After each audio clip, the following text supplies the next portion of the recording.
Assalomu alaykum hurmatli qizlarjonlar.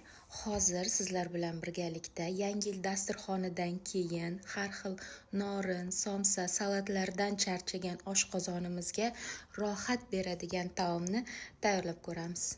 Ketdik. Tavamizga saryog' solib, ozroq o'simlik yog'i qo'shamiz. Piyozni qizartirib qovuramiz. Go'shtni qiymasidan foydalanamiz. Tuz, murch qo'shamiz.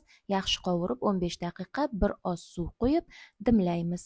Idishimizga shirin suzma solib, tuz, qaynab sovigan suv bilan eritib olamiz.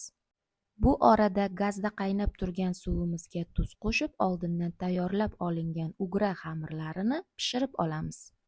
Xamir qaynagan suvdan eritib olingan suzma ustiga qo'yib aralashtiramiz. Tayyor suzmani pishgan xamir ustiga qo'yib, yaxshilab yengil aralashtirib olamiz.